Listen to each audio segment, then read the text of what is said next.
Those were the headlines. Stay with us as we delve into each story in greater detail after a brief pause.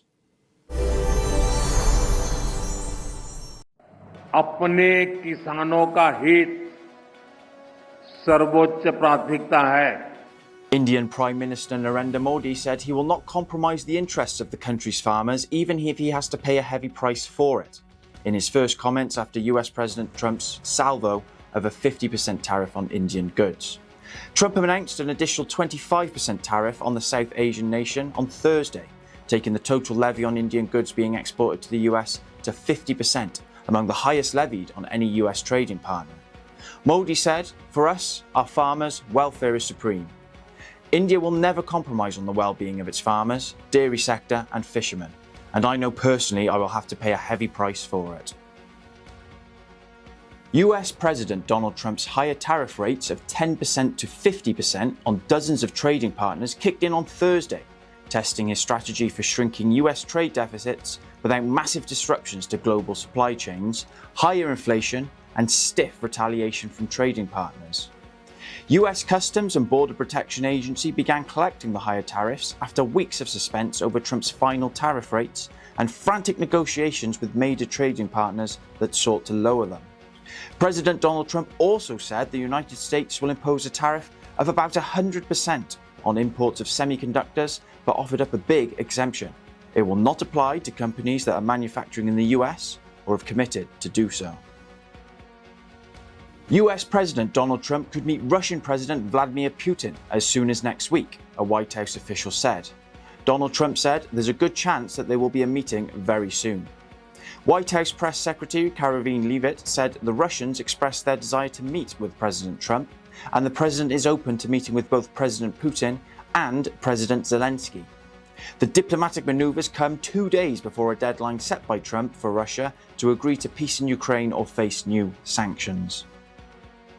South Korea and the United States will conduct major joint military drills starting on August 18th, officials said, although they will delay parts of the annual exercises that have been a source of tension with North Korea to later in the year. South Korea's Joint Chiefs of Staff spokesperson Lee Sung-jung said the 11-day annual exercises, called Ulchi Freedom Shield, will be on a similar scale to 2024, but adjusted by rescheduling 20 out of 40 field training events to September.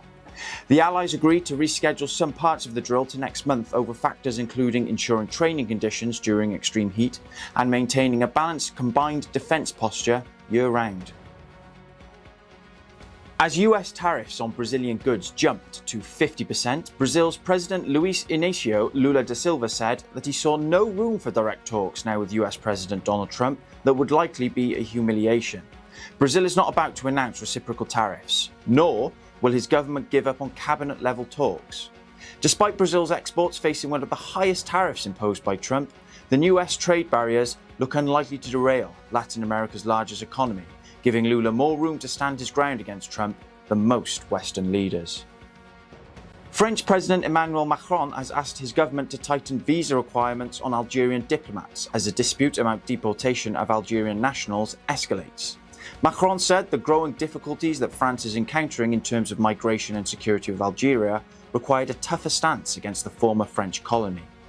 Macron requested that Foreign Minister Jean-Noël Barrot officially notify Algeria of the suspension of a 2013 agreement that exempted diplomatic and official passport holders from visa requirements. France must be strong and command respect. It can only receive this from its partners if it shows them the respect it demands from them. The basic rule also applies to Algeria. South Korea's special prosecutor appointed to investigate former First Lady Kim Kyung-hee over corruption charges submitted on Thursday a request to the court to issue a warrant to detain her, the prosecution team said. Kim and ex-President Yoon Suk-yeol are being investigated by two separate special prosecutors appointed after the former leader was ousted in April over his brief declaration of martial law. Indian rescuers used helicopters to pluck to safety people stranded by floodwaters in the Himalayan state of Uttarakhand nearly 2 days after a sudden inundation and landslide killed 4, with dozens still missing. Roads crumpled or blocked by boulders kept rescue teams from reaching the village of Darali in the state's district of Uttarakhand, a tourist spot after a wall of water hit the area, submerging homes and cars in sludge. The state's chief minister, Pushkar Singh Adami, said the helicopter rescuers were given instructions needed to ensure the operation was effective. Australia's affordable housing push has arrived in the wealthy Sydney suburb of Mosman, where new planning laws now challenge long-standing resistance to development in the leafy area known for mansions and sweeping harbour views. State authorities in Sydney and Melbourne, Australia's two biggest cities, are stripping some planning powers from suburban councils, including ones like Mosman, that have created national headlines over opposition to new housing from older, wealthier constituents. The broad policy shift comes as political deference to NIMBY sentiment gives way to demands for more housing from younger voters, whose electoral heft now rivals the traditionally powerful baby boomer bloc.